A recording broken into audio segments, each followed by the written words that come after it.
Pastorzão, Ah, depois que o senhor já respirou, já conseguiu aí se conectar, enquanto nossos amigos compartilham, né, e convidam aí outras pessoas para estarem conosco aqui, eu queria pedir para o senhor falar um pouco do seu trabalho, né? O que o senhor tem feito aí nesses dias, a sua pesquisa, e depois a gente entra aí nesse bate-papo a respeito do Reino de Deus. amém.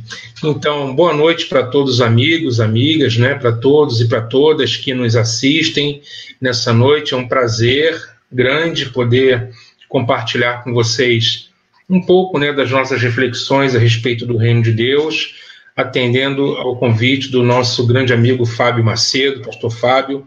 Fico muito agradecido pelo convite e de maneira que eu estou aqui à disposição para a gente poder compartilhar e refletir a respeito desse tema tão grandioso. Falando um pouquinho a meu respeito do que eu tenho feito, né? Bom, em primeiro lugar, eu estou em quarentena como todos vocês.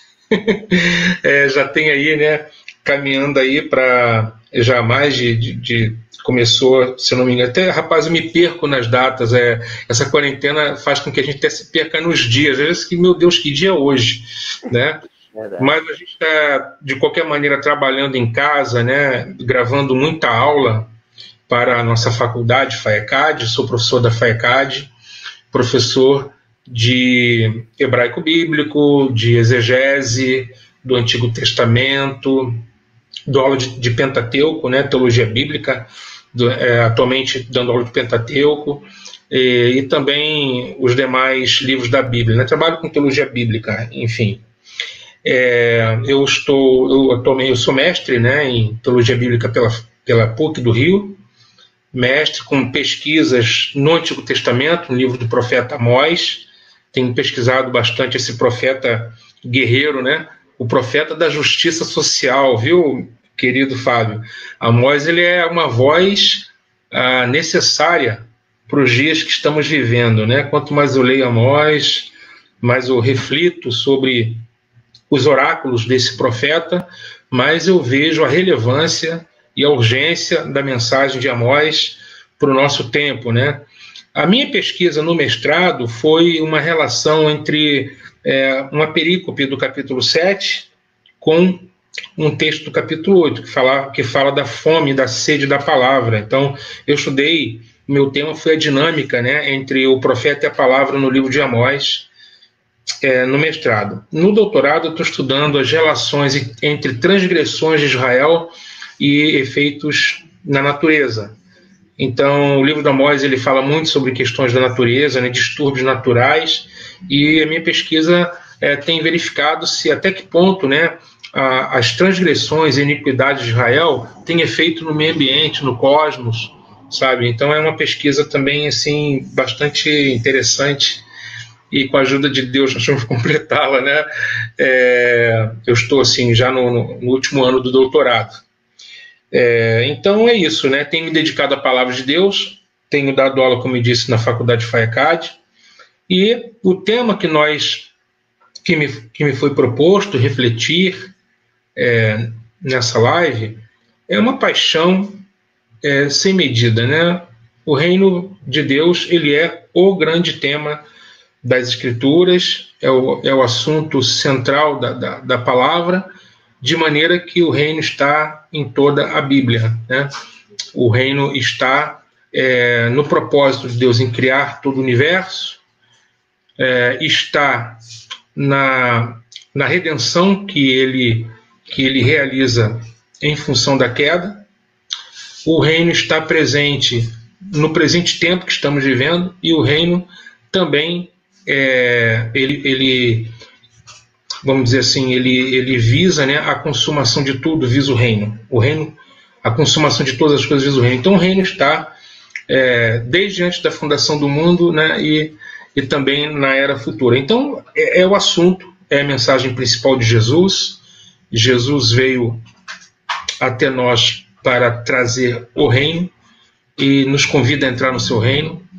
É muito importante nós pensarmos uma coisa, né? Jesus não veio trazer religião, ele não veio nos ensinar uma religião, não veio nos inserir em religião. Ele nos veio para que nós pudéssemos entrar no reino. E é isso que é importante, e é a respeito disso que vamos conversar com muito prazer, pastor Fábio, nessa noite. Muito bom, reverendo. Eu queria que o senhor falasse agora um pouquinho do conceito do reino, né? Porque, como eu disse aqui, seria muita presunção da nossa parte querer definir o que seria o reino de Deus. Na sua opinião, qual é o conceito básico aí a respeito do reino de Deus? Queria que você falasse um pouquinho sobre isso para a gente. Ok. Estou aqui compartilhando aqui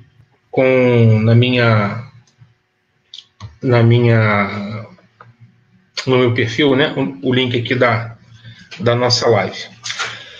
Bem, o que é o reino de Deus? Por estranho que pareça, se essa pergunta for feita nas comunidades cristãs, nós ouviríamos as mais diversas respostas possíveis, né? E respostas desencontradas. Alguns diriam que o reino de Deus é o céu, outros iriam dizer que o reino de Deus é uma promessa meramente futura, outros nada diriam a respeito, outros diriam que o reino de Deus é viver na prosperidade, né? É ter um carro novo, uma casa própria, que isso é o reino de Deus. E a gente vai, de acordo com a perspectiva, né, de cada comunidade, com a teologia de cada um, a gente vai percebendo uma gama imensa de respostas com respeito ao que vem a ser o reino de Deus. Quando nós vamos para a Bíblia, o reino de Deus ele é apresentado de maneiras assim, ele é apresentado em seus múltiplos aspectos, né? A Bíblia nos fala, nós não temos uma definição, né, assim, do que é o reino de Deus, vindo assim de um versículo bíblico. Nós podemos até ter várias, né? A Bíblia diz que o reino de Deus é justiça, é paz, é alegria no Espírito Santo. Nós temos algumas definições, mas o que vem a ser o reino? O que é o reino de Deus? O reino de Deus, ele tem a ver com Deus e sua vontade, né? O reino de Deus está relacionado ao reinado de Deus, ao domínio de Deus. É uma esfera de regência aonde Deus ele é obedecido, amado, reverenciado, adorado, onde a vontade dele é feita perfeitamente, né? No reino de Deus, a vontade de Deus é feita perfeitamente. A oração de Jesus, a oração que Jesus nos ensinou a orar em Mateus, no capítulo de número 6, no versículos 9 em diante, ele diz assim: Pai nosso que estás nos céus, santificado seja o teu nome. Venha o teu reino, seja feita a tua vontade, na terra como no céu. Então, a esfera de alcance do reino de Deus é todas as coisas, porque é terra e céu, e a vontade de Deus é feita. À medida em que a vontade de Deus vai sendo realizada e corações vão se inclinando para a obediência à palavra, né? Não uma obediência feita sob a força da espada, do constrangimento, mas é uma obediência prazerosa, né? Cujos corações foram conquistados. Então o reino de Deus tem a ver com o reinado de Deus, com o governo de Deus. E ele se apresenta em múltiplos aspectos, né? Conforme nós veremos nessa noite. Mas numa definição assim, bem simples, o reino de Deus, que tem a ver com Deus e sua vontade, é o reinado de Deus, que começa no coração de todo aquele que nele crê e em todo aquele que para ele se volta, recebendo-o como seu Senhor, né, como Senhor da sua vida. Esse é o reino de Deus. Pastor Cláudio, nós temos uma fala, né, uma conversa de Jesus com alguns homens, escribas e fariseus, e foi dito por Jesus, em Lucas, que nós não deveríamos esperar o reino com visível aparência, né? Mas que o reino de Deus ele estaria dentro de nós. Eu queria que o senhor pudesse falar dessa relação entre o reino presente e o reino futuro, né? Nós conhecemos isso como já e ainda não. E eu queria que o senhor falasse um pouco a respeito dessa realidade, o quanto do reino de Deus já está presente e o quanto do reino de Deus ainda está por vir, né? Esclarecer para nós um pouco melhor essa relação, porque muitas vezes a gente ou tem o reino de Deus como algo completamente presente ou o reino de Deus como algo completamente futuro. E nós esquecemos que há essas duas dimensões no reino de Deus, e Jesus vai falar a respeito dessas duas dimensões, de um aspecto desse reino que é presente e de um aspecto que é futuro. E eu queria pedir para você falar um pouco a respeito disso aí para a gente. Perfeito. Primeiramente, né, seria interessante retornar um pouco para entendermos, retornarmos um pouco na história de Israel, para nós entendermos qual era a expectativa a respeito do reino. Bom, primeiramente, nós precisamos entender o seguinte, né? O anúncio do reino de Deus, ele não surge de um vácuo histórico, né? Ele não vem assim fora de um contexto. Ele surgiu em Israel, o anúncio do reino, mas desconectado com as tradições que Israel já vinha nutrindo, alimentando, né, a respeito dessa esperança do reino. A mensagem do reino, ela tem raízes profundamente alicerçadas na tradição de Israel, nas narrativas dos textos sagrados de Israel, profundamente alicerçada nos profetas. Então, quando Jesus vem no primeiro século, né, nesse tempo que Paulo chama de plenitude dos tempos, ele não surge num vácuo onde essa palavra estava descontextualizada. Talvez, pelo fato hoje, por exemplo, né, de muitos nem saberem o que é o reino, a mensagem do reino parece algo assim completamente novo ou desconhecido, né? Sobretudo pelo o real sentido do reino.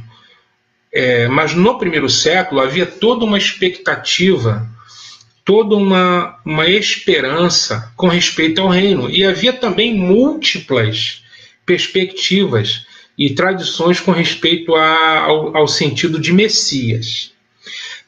A corrente, vamos dizer assim, hegemônica, a tradição hegemônica que prevaleceu dentro do judaísmo do primeiro século é aquela expectativa de que o Messias, filho de Davi, viria e iria governar sobre Israel. Ou seja, o Messias, filho de Davi, é o Messias real. É o Messias que vem para governar. É o Messias que vem para tomar posse do trono, de acordo com inúmeras profecias que remontam ao próprio livro de 1 Samuel, onde o profeta Natã ele anunciou para Davi que o descendente de Davi iria governar para sempre. Então, de lá para cá, essa expectativa de um Messias real, de um Messias filho de Davi, e, portanto, um Messias rei, essa tradição ela se tornou hegemônica, mas essa não era a única. Por exemplo, na comunidade de Qumran, que é a comunidade do deserto, dos judeus que após a revolta dos Macabeus foram para o deserto em protesto contra o que eles consideravam como a corrupção do templo, do sacerdócio. Lá eles nutriram a expectativa de dois Messias, um Messias real e um Messias sacerdotal, que são as duas oliveiras que estão diante do Senhor de toda a terra, né? Com base numa profecia de Zacarias. Então essa já é uma outra perspectiva de Messias. Há também expectativas messiânicas em torno da figura, né, daquele texto em que Moisés fala que um profeta semelhante a ele se levantaria, expectativas em torno da figura de Elias, tanto é que quando Jesus ele pergunta para os seus discípulos o que os homens dizem ser o filho do homem, as perguntas, as respostas são as mais diversas, inclusive que ele seria Elias, ou mesmo até João Batista, não é? Então, um Messias vinculado à figura do profeta. Também a expectativa de um Messias filho de José, Ben Yosef, que seria o servo sofredor. Essas expectativas de Messias, elas não se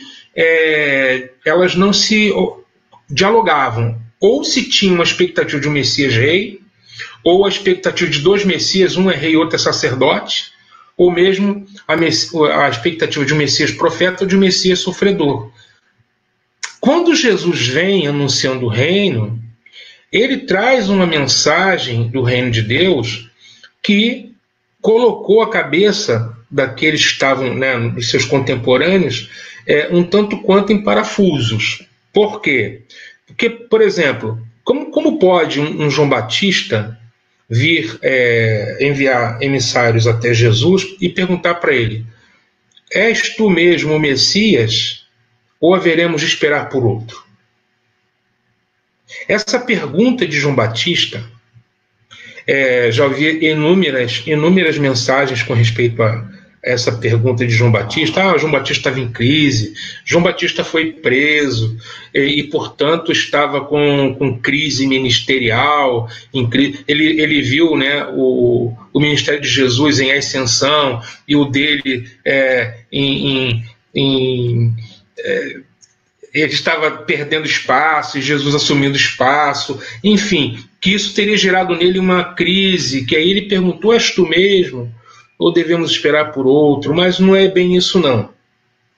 João Batista, ele foi o último dos profetas.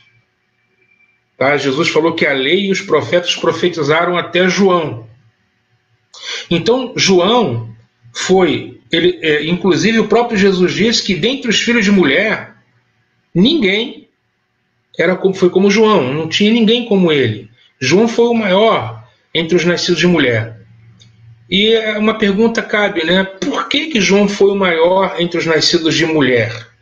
Inclusive, quando fala de nascido de mulher, isso envolve maior do que Abraão, maior do que Moisés, maior do que Davi.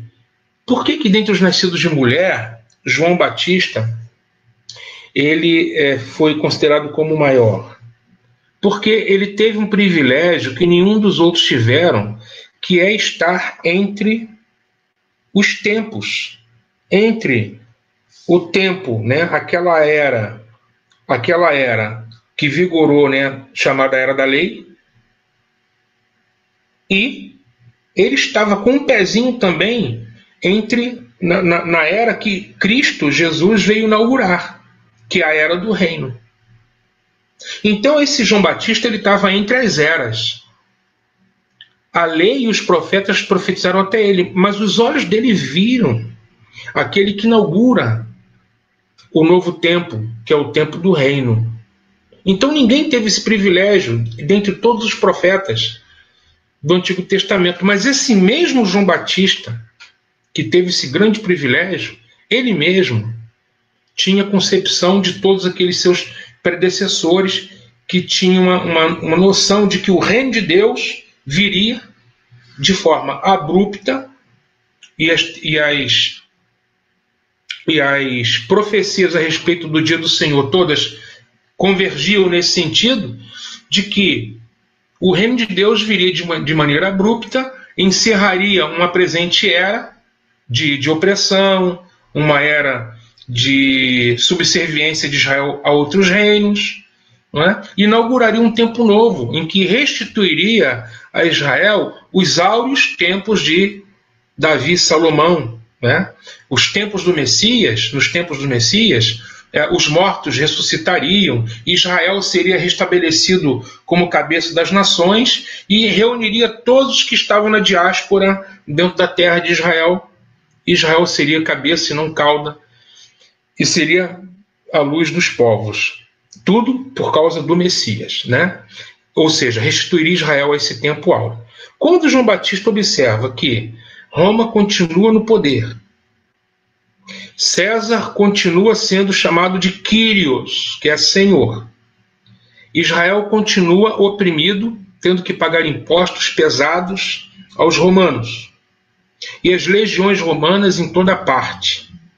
Inclusive lá de dentro do templo, os judeus que tinham, né, a liberdade de poder cultuar ao Deus de Israel e ao mesmo tempo não ter que se dobrar ou adorar a imagem do imperador, ao mesmo tempo eles que tinham, né, essa, vamos dizer assim, essa benesse de Roma, mas era uma liberdade vigiada, porque Roma estava com suas legiões a postos, e lá de dentro do templo dá para ver as legiões romanas, por exemplo, na Fortaleza Antonina, vigiando o culto, né, que os judeus faziam no seu templo. Isso significa dizer que João Batista disse, será que ele realmente é o Messias?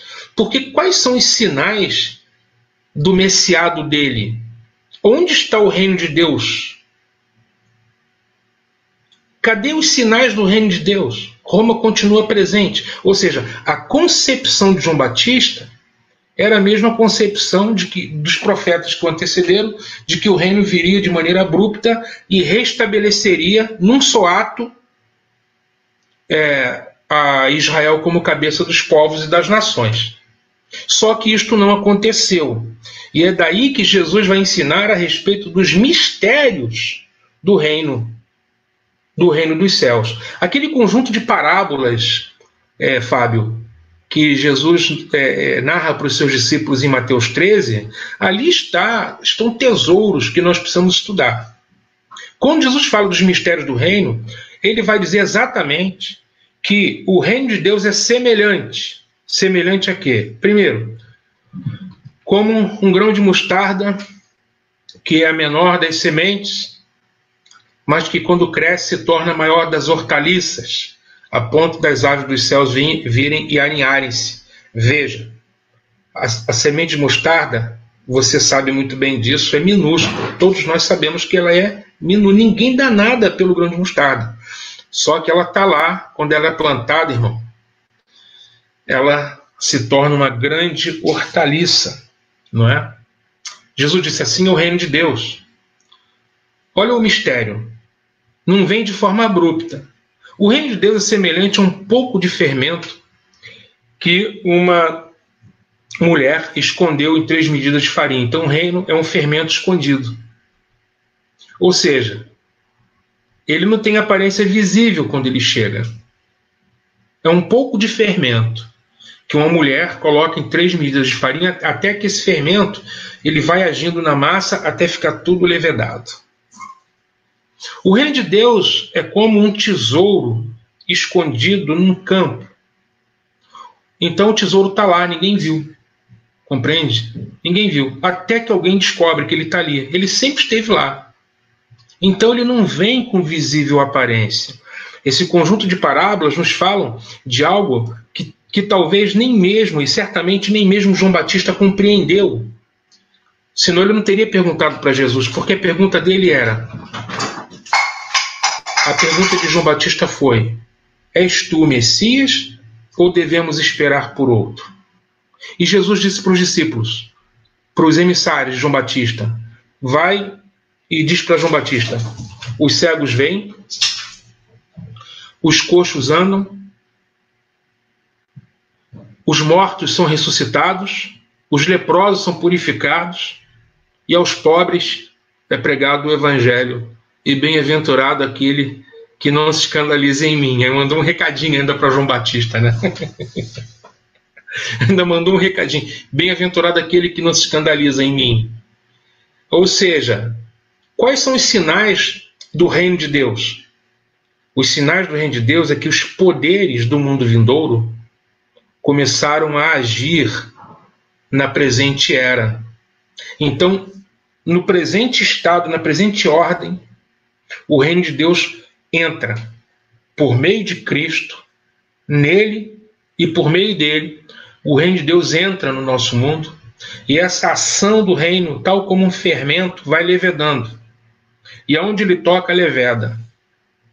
Então, ao deparar-se com os poderes do reino, as doenças desaparecem, os demônios são expulsos, as pessoas são libertas e as pessoas se arrependem ao tomar contato com o reino de Deus, e por meio do arrependimento as pessoas vão entrando nesse reino. Então eu fiz essa introdução justamente para poder falar de Lucas 17. Em Lucas 17, do versículo 20, né, até o versículo 22, Jesus ele é interrogado pelos fariseus sobre quando vem o reino de Deus. E Jesus responde: o reino de Deus não vem com visível aparência. Isso nós já lemos nas parábolas. Ao longo das parábolas nós vamos lendo que a respeito dos mistérios do reino dos céus. E esse mistério é justamente isso. O reino não chega de maneira a chamar a atenção. Roma permanece lá, mas o reino começa a agir por meio de Cristo, Jesus de Nazaré. Ele é a porta por meio de quem o reino de Deus chega. E o fermento do reino começa a tomar toda a massa. Aonde ele chega, ele traz a boa nova, a boa notícia. Então, essa boa notícia apazigua corações. Essa boa notícia, ela tira de sobre os ombros dos homens o peso da culpa e do pecado. Aonde essa boa notícia chega, os enfermos são curados, os leprosos purificados, os mortos ressuscitam. Aqueles que estão à margem da sociedade, crianças, por exemplo, que não tinham assim, muita vez, não tinham voz na religião oficial da época, era acolhida por Jesus, né? O reino acolhe as crianças, acolhe as mulheres, toca no leproso, não é? Jesus toca o leproso, acho isso tão lindo, né? O leproso, que era objeto de completa repulsa da religião, por ser alguém ritualmente impuro, que onde ele toca fica impuro, e quem toca nele fica impuro, e vem Jesus e toca nele. Jesus não é contaminado, e ao mesmo tempo ele purifica o leproso. Equivale dizer, por exemplo, né, Jesus não foge hoje, por exemplo, nessa pandemia, Jesus passa por entre as pessoas que têm Covid-19, elas são curadas, né? Então, fazendo analogia, então o reino ele acolhe essas pessoas todas que estão à margem. Portanto, Pastor Fábio, o reino de Deus não vem com visível aparência. E isso foi a grande perplexidade e a grande surpresa dos judeus no primeiro século. É por isso que precisa da iluminação do Espírito para poder compreender. Os fariseus perguntaram: quando vem o reino de Deus? Jesus disse: o reino de Deus não vem com visível aparência. Ele vem aonde? Ele não vem através de um rei com pompa e real e comitiva real. Ele não entrou em Jerusalém como um rei com coroa de ouro na cabeça. Não, ele vem humilde. Ele entra humilde, montado num jumentinho. Ele veio na forma de um bebê, não é? Ele vem através de coisas bem humildes. Deus escolhe as coisas humildes, as pequenas, vem através de um bebezinho na manjedoura, não é? Que se torna um homem simples, que não tinha nem onde reclinar a cabeça. Então o reino chega até nós através das coisas singelas e simples, não vem com visível aparência, não chama atenção. Jesus passa na frente das sinagogas, onde estão orando pela vinda do reino, ele passa ali, ele não foi reconhecido como rei, e não viram nele, não é? A menos aqueles a quem que tinham ouvidos para ouvir, né? Tem que ter ouvidos para ouvir e olhos para ver. Quem tem ouvidos para ouvir, que ouça. Então, o reino de Deus, nesse texto de Lucas, Jesus fala dos seus duplo aspecto, que é o aspecto presente, que chega através de Jesus, sua vida, sua obra, sua morte, sua ressurreição. Então, nesse sentido, o reino de Deus está já entre nós. O reino de Deus já age entre nós. No texto, a melhor tradução, Fábio, não é dentro de vós, mas ali é entre vós. O reino não estava dentro dos fariseus, mas o reino estava no meio dos fariseus, porque Jesus de Nazaré estava no meio dos fariseus. E ele é a encarnação do reino, né? Jesus, ele é a porta de entrada para o reino, o caminho que conduz ao reino. Ele é o alvo do reino, que é a plena semelhança com ele, não é? A fim de que Deus tenha uma família de muitos filhos semelhantes a ele. Então, Jesus, ele é o alfa e o ômega do reino, né? O alfa e o ômega do reino de Deus. Então, nesse sentido, o reino já está no nosso meio. Pela Bíblia, podemos dizer que o reino de Deus já chegou. Por quê? Porque Cristo já veio aqui, não é? Ele nasceu aqui, no nosso mundo, aqui ele viveu, aqui ele nos ensinou. Podemos com certeza dizer e garantir que o Deus de Israel estava em Cristo, não é? E por meio de Cristo, o reino de Deus se tornou acessível. Tornou-se acessível a todo aquele que nele crê, a todo aquele que entrega a vida e o coração para ele. Então, o reino já chegou para nós. Jesus, inclusive, ele diz lá em Mateus 12, no versículo 28, que quando ele foi acusado de expulsar demônios pelo poder de Beelzebul, Jesus, ele diz assim: se eu expulso demônios pelo poder de Beelzebul, então o reino dele está dividido, porque Beelzebul não pode expulsar Beelzebul. Mas se eu expulso demônios pelo dedo de Deus, logo a vós é chegado o reino de Deus. É chegado, ele não diz que vai chegar, mas o sinal de que Jesus,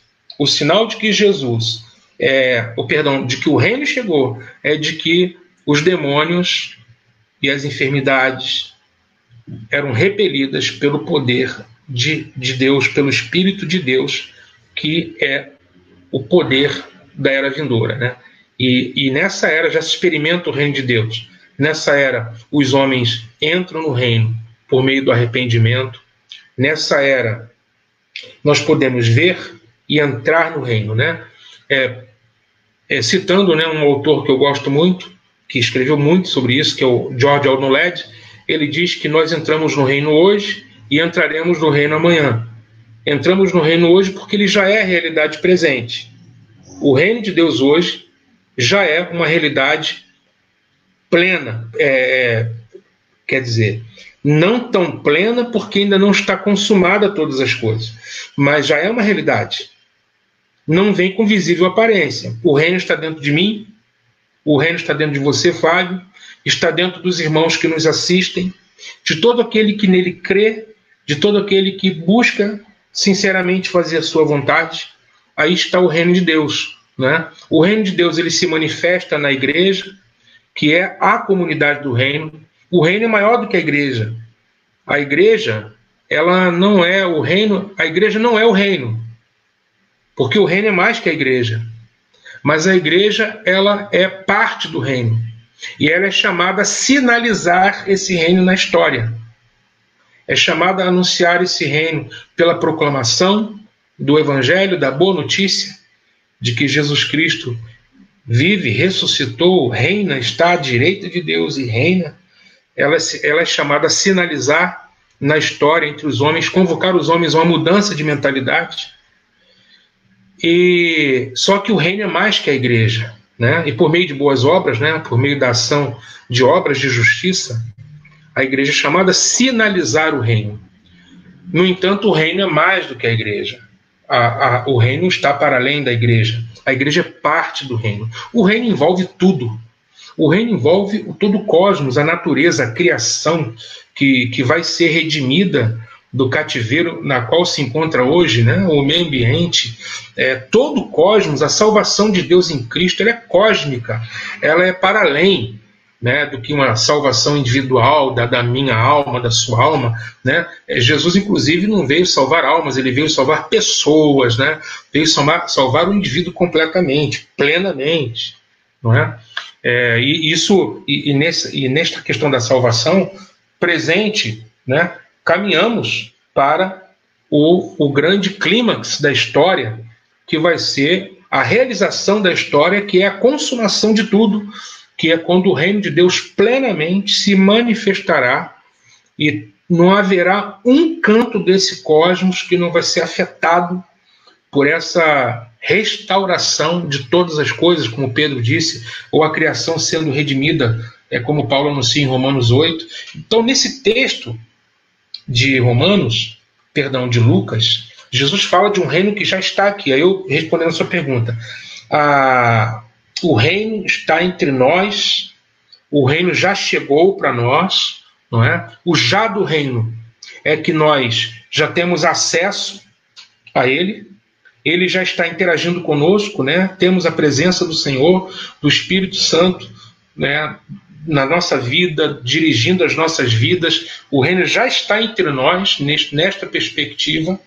Podemos e devemos viver os princípios desse reino, porque a ética do reino nos leva a entender que nós não podemos nos conformar com os padrões desse mundo, né, com os valores dessa era. Quais são os valores dessa era? Do autoengrandecimento. Os valores dessa era são valores de rejeição, né, à vontade de Deus, do autoengrandecimento, né, da vaidade, do egoísmo. Vivemos uma era profundamente hedonista, narcisista, egoísta, né? Então, os súditos do reino vivem o Sermão do Monte, porque procuram viver aquela ética do Sermão do Monte, de sermos humildes, de sermos mansos, humildes, no reino maior ou menor, né? Quem é que governa no reino de Deus? É aquele que é servo de todos. O servo é quem governa. Olha que coisa linda, ninguém nunca tinha dito isso antes. E Jesus vem em pleno regime de mão de ferro, né?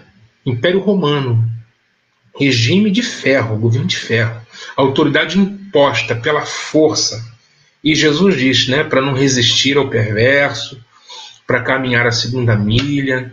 Jesus fala que o maior é o menor de todos e que vai governar quem aprendeu a servir. Então, isso traz todo um conjunto de implicações éticas, de comportamento, de mudança de pensamento, que é muito urgente para nós cristãos entendermos, né? Se você é um cristão, meu irmão, você precisa urgentemente saber disso. Você foi chamado para viver na esfera do reino de Deus, sob a regência de outro rei, que é Deus, por meio de Jesus, e que nós devemos entender quais são os valores, quais são os princípios, é o que Paulo chama de renovação do entendimento.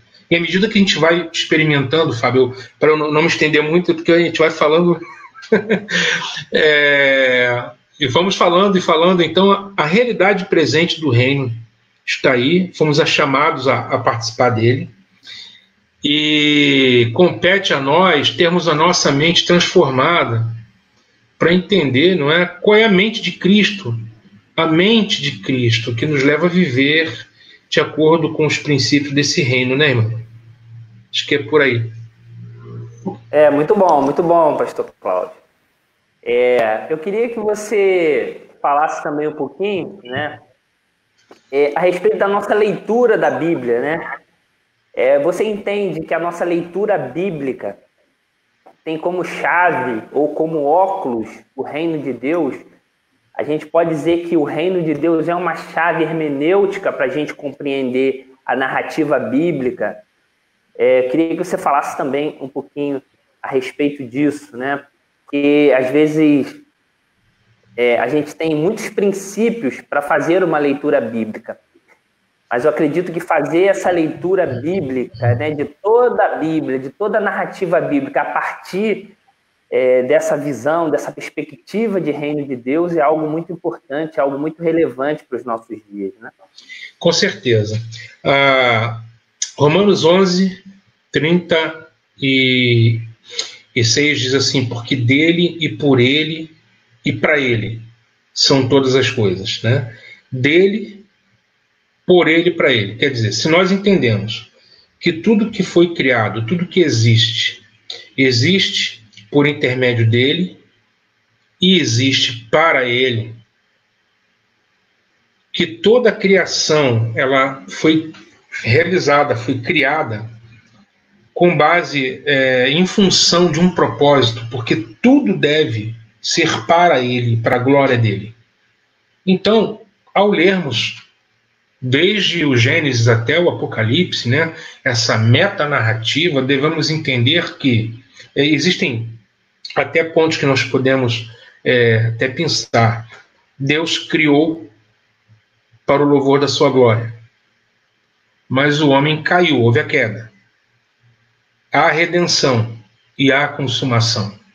Todos esses aspectos da narrativa é tudo visando a glória dele, não é? Porque qual é o grande desejo de Deus, né? Você veja, Fábio, a narrativa inicia com um jardim do Éden, o jardim no Éden, onde ele habitava, aonde ele vinha comungar com o homem, né? O jardim é uma espécie de lugar de encontro. E penso que o desejo dele era que toda a Terra, todo o cosmos fosse um jardim, né? Ou seja, lugar de comunhão, lugar de encontro, onde o homem experimenta unidade com o seu Criador, né? E como que termina a narrativa? Com a cidade. Começa com um jardim e termina com uma cidade. Então, e nesta cidade, o que acontece nesta cidade? A cidade também é o lugar de comunhão, aonde Deus é tudo em todos, aonde tudo glorifica Ele. Tanto o jardim como a cidade nos falam, são figuras de linguagem para nos falar do reino de Deus, aonde Deus está no meio do seu povo. Você veja, Deus vinha ter com o homem no jardim, e no Apocalipse Deus ele vem até os homens, né, na cidade santa. O tabernáculo de Deus, não é, está com os homens. Deus estará com eles. Quando o tabernáculo de Deus vem até os homens, a oração de Jesus será plena e completamente concretizada, respondida, né? Venha o teu reino. Porque o reino de Deus, ele está no que a gente entende como céu. Mas aonde o reino de Deus precisa se manifestar? É na terra. É entre os homens. Paulo disse que todo joelho há de se dobrar e toda língua há de confessar. Nesse momento, o conhecimento da glória de Deus vai encher toda a terra como as águas cobrem o mar. Então, o que nós vemos nos 2 primeiros capítulos do Gênesis é o grande desejo de Deus de ter um reino com os homens, né? Aonde esse homem, o texto diz que lá em Gênesis 1:26, ele é imagem e semelhança, ele é Tselem e Demut. Tselem, imagem, e Demut, semelhança. Em outras palavras, o homem ele é uma representação visível de um Deus invisível. E esse homem é chamado pelo Criador a cooperar com ele em toda a criação, representando diante de toda a criação. Olha que coisa maravilhosa. O sacerdócio já está lá no Gênesis 1:26, onde o homem expressa e manifesta o Deus invisível diante de toda a criação. E é justamente isso que nós vemos no Apocalipse. Aqueles que foram resgatados pelo sangue do Cordeiro, que foram comprados de toda tribo, língua, povo e nação, são constituídos como reis e sacerdotes e reinarão sobre a terra. E entre esses dois momentos, o momento do Gênesis 1 e 2 e do Apocalipse 21 e 22, nós temos toda a narrativa do resgate. Agora, o resgate não é para simplesmente o homem dizer assim, eu sou salvo, não é? E achar que a criação não tem importância. Que é isso que, sabe, Fábio, acho que isso que é importante a gente despertar nós mesmos e compartilharmos isso com os nossos irmãos, da necessidade da igreja entender que ela tem um chamado em Cristo para o reino de Deus, mas não é para fugir desse mundo, desse cosmos, mas é para cooperar com Deus na obra que Ele quer fazer aqui. Venha o teu reino. Essa é, na verdade, aquilo que Deus deseja para nós. Que nós sejamos cooperadores dele no estabelecimento desse reino. O reino é dele. E nós somos cooperadores no estabelecimento desse reino. Então, tudo aquilo que diz respeito a Israel, tudo aquilo que diz respeito à mensagem dos profetas, a vinda de Jesus, nos evangelhos, as epístolas, todas convergem para essa, vamos dizer assim, esse escatom, né, final de que é o reino de Deus sobre todas as coisas. Então eu penso que a narrativa bíblica fala do reino do início ao fim, não é? O reino está presente em todos os livros, não é? Algumas vezes de maneira muito explícita, em outras vezes não tão explícita assim, mas nós podemos ler de ponta a ponta esse assunto, né, como sendo assim um tema, né, assim, um motivo da Escritura, do início até o fim, né, começando no Gênesis e encerrando no Apocalipse. Então, com certeza, o reino ele é esse objetivo final de todas as coisas, né, onde Deus é tudo em todos, onde Ele será glorificado em toda a criação. Eu acho lindas as imagens que os profetas usam, né? A vaca e a ursa pastarão juntas, falando da paz universal, né? Da grande paz que vai haver em todos os lugares, em todos os povos, quando ele fala de que o cordeiro, né, e o leão estarão juntos, né? O leão comerá palha como se fosse um boi, né? As nações converterão espadas em relhas de arado, profecias que apontam para o reino. O conhecimento de Deus vai encher a terra como as águas cobrem o mar. Enfim, meu irmão, a Bíblia inteira fala com respeito a isso. Então, eu penso que é hora da igreja despertar-se. Acho que tantos temas têm tomado a atenção da igreja evangélica brasileira, algumas nem tão evangélicas assim, né? Temas mais diversos, teologia de prosperidade, tirando realmente, né, o foco pelo qual Jesus veio. O tema de Jesus é o reino de Deus. Ele não falou de outra coisa. Ele não expressou outra coisa. Não teve outro assunto. Jesus não pregou prosperidade. Pelo contrário, ele falou assim, você tem dois, dá um para quem não tem nada. Né? Você tem dois casacos, dê um para quem não tem nada. Ele ensinou a repartir. Ele não ensinou ninguém a acumular nada. Ele ensinou a repartir, ele ensinou a dar, mas bem-aventurado aquele que dá do que aquele que recebe, né? Um jovem rico veio até ele e disse, olha, Jesus falou para ele, vende tudo que você tem e dá aos pobres. Quer dizer, é um chamado a uma vida centrada no Senhor, né? Centrada no Senhor. Então eu penso isso, meu irmão, eu penso que a metanarrativa da Bíblia é o reino de Deus, em todos os livros. E podemos fazer essa leitura do início ao fim, da revelação bíblica. Esse é o tema. Você estava falando, eu estava lembrando de que nós, como aqueles que são vice-regentes, né, da criação, como aqueles que foram chamados para servir ao Senhor nesse mundo, né? Existe uma esfera presente que nós precisamos estar militando para que a gente faça jus ao nosso chamado para sermos súditos desse reino, né? Então, pelo que você está falando, há uma parte dessa missão que nos cabe, né? Jesus veio implementar o seu reino, ele falou a Bíblia toda a respeito do seu reino, e nós temos a nossa parte nesse processo, né? Como Sim. homens e mulheres que foram chamados para manifestar o reino de Deus, né? E como você disse, né? E isso deve permear o nosso pensamento, né? Deve permear toda a nossa vida.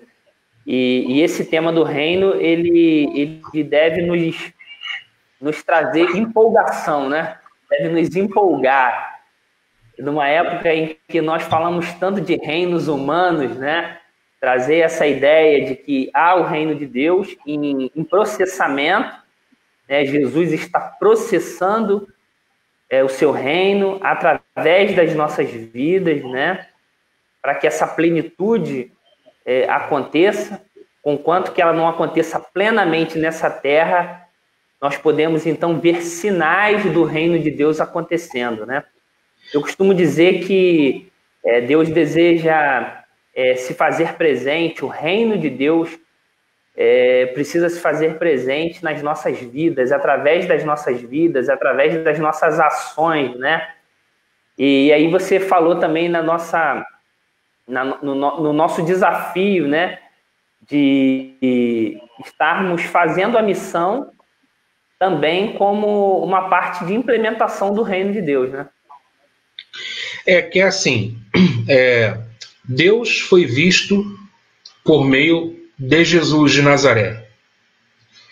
Jesus de Nazaré está com o Pai agora. E as nações precisam ver Jesus de Nazaré por meio da igreja. Então nós temos o chamado a expressar Cristo. O nosso chamado hoje é andar como ele andou. A mente de Cristo, que é a mente de filhos, de cidadãos desse reino, de filhos de Deus, herdeiros de Deus e cidadãos desse reino. Temos a mente transformada. Paulo diz, tende em vós os mesmos sentimentos, os mesmos pensamentos que houveram em Cristo. Olha, Fábio, eu tenho a impressão cada vez maior de que o mundo está cansado de religião, de religiosidade. Quando diz assim, é mais uma igreja que chegou no bairro, pode ter certeza que não haverá grande festa entre os moradores, porque é mais uma igreja e talvez essa comunidade aí só pense nela, é voltada para ela e não é nem um pouco relevante para a localidade.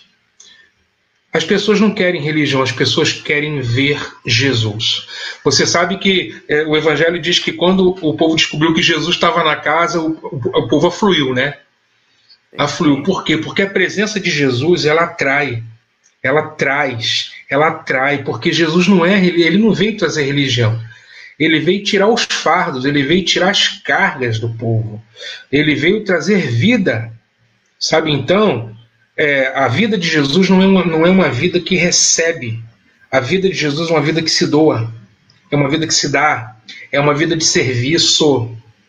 Então, enquanto a comunidade dos cristãos estiverem voltadas para si, entende? Querendo somente seu bem-estar, pensando só no luxo do prédio. Hoje, quando você pensa em grandes igrejas, em grandes ministérios, você pensa em prédios fantásticos, né? Com tudo do bom e do melhor. A gente não é contra essas coisas, mas na escala de prioridade do reino, eu acho que elas não ocupam as primeiras pautas na lista.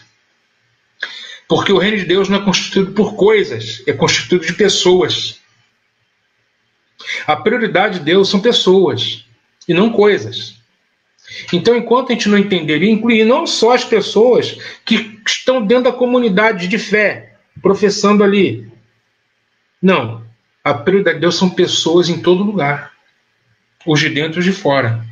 Então, a igreja precisa glorificar a Deus pelas suas obras, para que vejam as vossas boas obras e glorifiquem ao Pai que está nos céus. Resplandeça a vossa luz diante dos homens, para que vejam as vossas boas obras e glorifiquem o Pai. Então os homens precisam ver. Estão cansados, Fábio? Olha, eu tenho a impressão que as pessoas estão enfastiadas de religião e daquela mesma ladainha de sempre, onde só as pessoas trazem, mas a igreja não dá.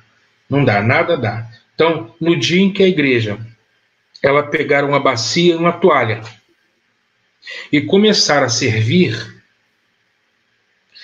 aí está um sinal do reino. De um rei que, ao invés de ser servido, veio para servir e dar a vida em resgate de muitos. O Pai deu exemplo. Deus amou o mundo a ponto de dar. Então, o dar é uma consequência natural do amar. Quem ama, doa. Quem ama, entrega. Quem ama, serve. Jesus disse: o Filho do Homem não veio para ser servido, mas veio para servir. A nossa mentalidade precisa ser transformada. Nós não somos, não deveríamos ser pessoas em busca de posições, em busca... Você vê que tem gente querendo entrar ouvir pelo Face, mas parece que o link que você compartilhou, no link que você compartilhou não tem, né? Tá me ouvindo, Fábio? Eu compartilhei o link do Facebook com eles. Vocês não estão conseguindo entrar, não? Eu coloquei... Aqui tem gente chamando aqui por Messenger, né? E aí bom, estou compartilhando. Então, conforme eu estou... voltando para o que eu estou dizendo, a questão do serviço, ela é... Eu não vou dizer assim importante, ela é essencial. Então, a igreja do reino é a igreja plenamente comprometida com Deus e seu reino. É uma igreja que serve, é uma comunidade que sinaliza a Deus por meio do serviço, por meio do acolhimento. É uma comunidade que não discrimina. Isso é muito importante dizer. Não faz acepção entre pessoas e pessoas. Ela não vai julgar as pessoas, ela vai acolher. Vai acolher. É uma comunidade acolhedora. A comunidade do Reino de Deus. É uma comunidade acolhedora que sinaliza o amor de Jesus por meio do serviço, por meio de obras. E eu creio que é isso que Jesus quer ver em seu povo hoje, né?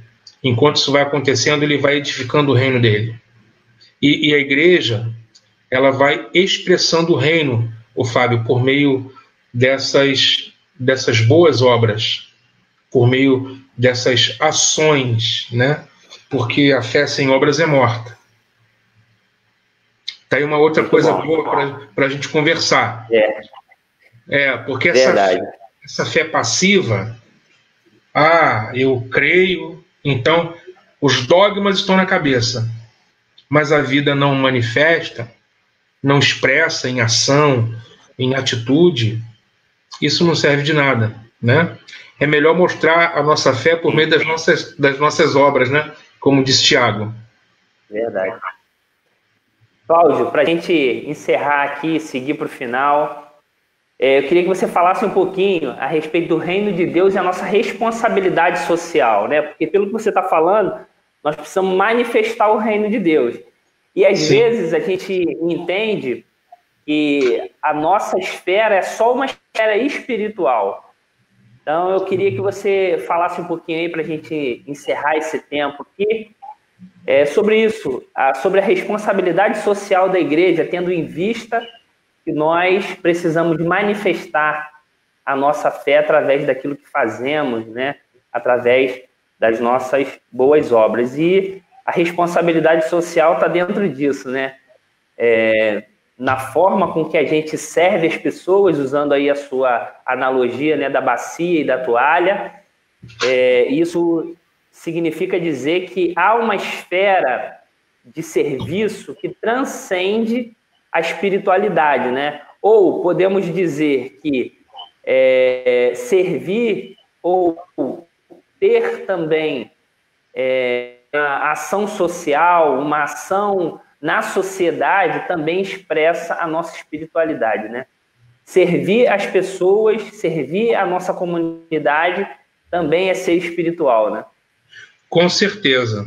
Aliás, eu nem faço essa dicotomia, Fábio, essa divisão, né, entre o que é espiritual e o que é secular. Eu acho que essa dicotomia ela não existe na Bíblia. Ela não há na Escritura, dentro da visão, né, judaico-cristã, não existe essa dicotomia. Essa dicotomia ela é mais assim grega, né? Ela é mais uma categoria grega do que propriamente da Escritura judaica. Porque ser espiritual, pela visão bíblica, a espiritualidade ela está em tudo na Bíblia, em todo o contexto da vida. Então, por exemplo, ao comer, né, quer comais, quer bebais, fazei tudo para a glória de Deus. Então não é espiritual comer é espiritual. Eu como para a glória de Deus. Eu, quando vou dar as minhas aulas, eu dou as minhas aulas para a glória de Deus, eu estou dirigindo para a glória de Deus. Então eu não estou dividido, né, entre o Cláudio espiritual, né, e o Cláudio secular. Eu, pelo menos nesse ponto de esquizofrenia e bipolaridade, eu ainda não entrei, nem pretendo entrar. Nós somos indivíduos integrais, né? Vivemos, né? E nos movemos simultaneamente nessas duas dimensões, né, da vida. Claro, existe uma dimensão e outra, mas a gente se move nas duas ao mesmo tempo. E não deixamos de sermos espirituais quando estamos fazendo tarefas consideradas como seculares.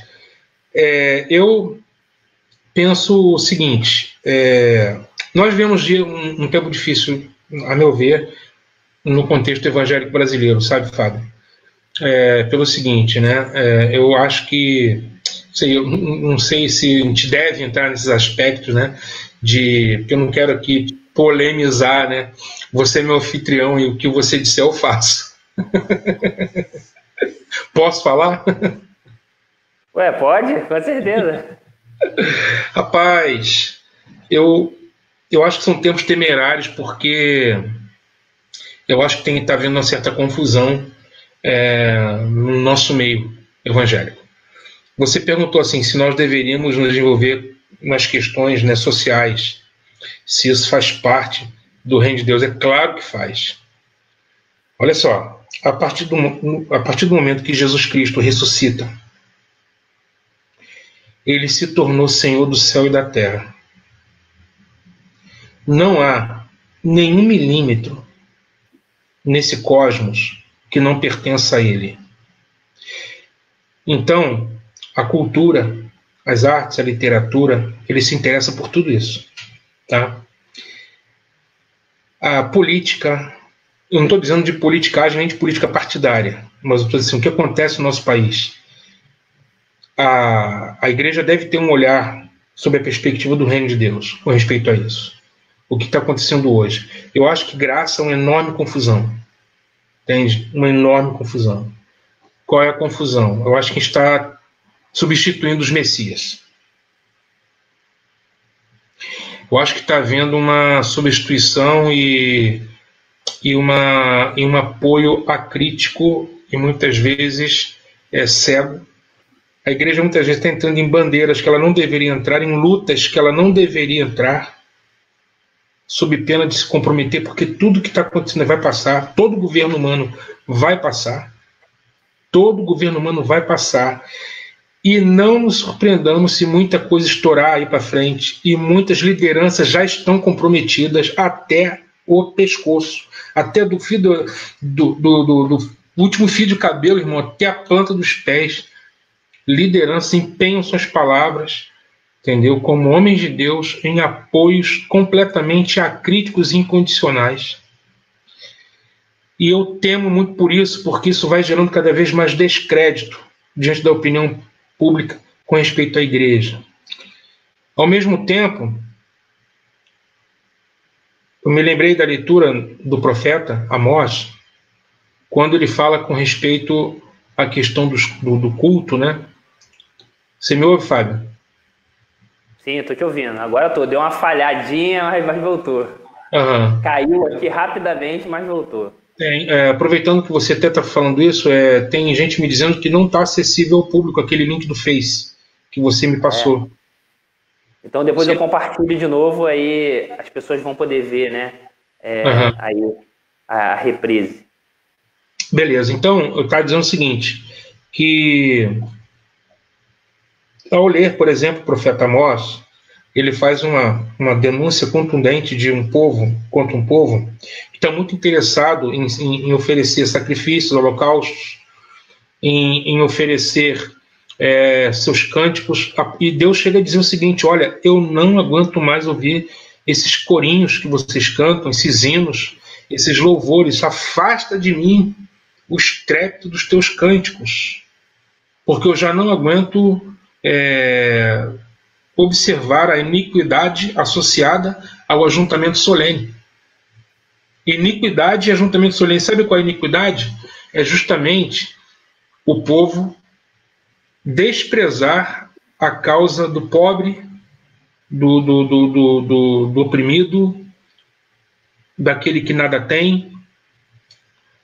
O livro de Amós fala de processos sociais tão injustos, aonde aquele que é pobre vai se tornando cada vez mais pobre a ponto de se tornar escravo. E tudo isso acontecendo diante dos olhos dos sacerdotes que não se importavam com isso. Juízes comprados nos tribunais, sacerdotes alheios a esses problemas, e o Amós parecia ser uma voz solitária que estava denunciando essa injustiça de um povo que, pretensamente envolvido com a sua espiritualidade, desprezava a causa do pobre e do injustiçado, daquele que nada tem. Então, podemos ter absoluta certeza que, para Deus, a igreja se engajar nas questões sociais, lutar pela justiça, não é comprar bandeira de partido político, entende? Não é uma questão de filiação político-partidária, porque é assim. E olha, o Fábio, só pelo fato de eu falar isso, alguém poderia dizer assim, mas esse pastor é comunista. Nós estamos vendo esses tempos, né? É comunista. Porque você a causa do pobre, e você diz, não, a gente tem que se importar com o necessitado, sim. É comunista. Rapaz, sim. Parece que Karl Marx e o Manifesto Comunista precede Amós, Isaías, Miqueias e Jeremias. É verdade. É um anacronismo terrível. O Marx escreveu no século XIX. Nós estamos falando de profetas que viveram no século VIII antes de Cristo. E já falavam dessa necessidade de justiça, né? De engajamento na justiça, né? Exatamente, como sendo algo plenamente espiritual. A ponto dele dizer, o que eu quero? Eu quero que a justiça flua como um ribeiro perene. Como assim? Eu quero, né? O Senhor fala através do Amós. Eu quero que a justiça flua. Eu não quero simplesmente que vocês liguem, né? Parafraseando os dias de hoje, né? E fazendo analogia com os tempos modernos. Que vocês liguem caixa de som, né? E fiquem falando nos microfones e cantando musiquinhas. O que eu quero é que vocês pratiquem a justiça. Então, claro que é um assunto altamente espiritual, faz parte justamente da Igreja do Reino, uma igreja que busca a justiça, porque o reino de Deus é justiça, é paz e é alegria no Espírito Santo. Tem um versículo, Fábio, nos Salmos que diz assim, a justiça e a paz se encontraram. Né? Então, e mais, a justiça, ela é resultado... Perdão, a paz é resultado da justiça. Primeiro há a justiça, e a paz deriva da justiça. Veja, quando Deus em Cristo realiza a justiça dele, né, a justiça de Deus em Cristo, e nós cremos, o que vai acontecer? Quando você recebe a justiça de Deus em Cristo, temos paz. A paz resulta da justiça. Então, quando que o nosso mundo será um mundo onde haverá paz? Quando houver justiça. Enquanto tiver crianças sofrendo pedofilia, mulheres sendo estupradas, enquanto houver um pai de família que não tem condição de levar o pão para os seus filhos, pessoas morrendo de fome, enquanto houver uma sociedade que gera desigualdade e perversão, né? Enquanto houver perversidade e injustiça, nunca vai ter paz. Pelo contrário, o sangue derramado nas ruas, o sangue dos inocentes, o sangue derramado dos homens, está clamando, não é, por justiça, e não pode ter paz. Então, nós temos que entender isso, né? A igreja, ela precisa lutar pela justiça. Ela não pode comprar bandeiras de homens. É isso que a igreja evangélica brasileira precisa entender. Nós não podemos, não devemos, de maneira nenhuma, comprar bandeiras de homem nenhum, quem quer que seja. Acabar com essa polarização idiota de que quem não é pró-governo tem que ser comunista ou lulista. Nada disso. Eu sou cristão, entendeu? E não vejo que coaduna, né, ser cristão, discípulo de Jesus, e encampar bandeiras que não sejam dele.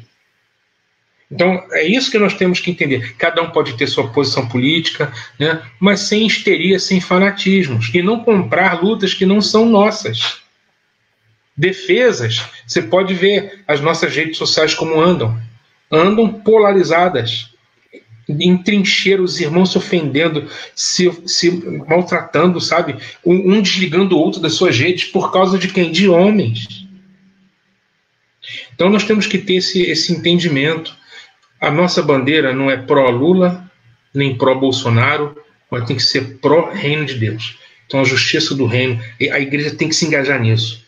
Ela tem que ser arauto. Você pode ver os líderes, né, que Deus tem levantado de verdade, né, homens que lutaram pela justiça. Olha só, na África do Sul, o Mandela, o Desmond Tutu, um bispo, né, anglicano. Veja o Luther King na América contra a injustiça do racismo, né, na África do Sul contra o apartheid. E em todos os lugares o Senhor sempre levanta homens que vão, né, dizer assim, é isso aqui que Deus quer, né, a luta pela justiça. Nós estamos precisando de homens com essa coragem, Fábio. Homens com esse engajamento, com essa coragem, né? E ali você vai ver o espírito dos profetas, sabe? O espírito profético bradando, entende? Para a gente não errar a bandeira, porque quando a gente erra a bandeira, meu irmão, a gente vai ter prejuízos terríveis.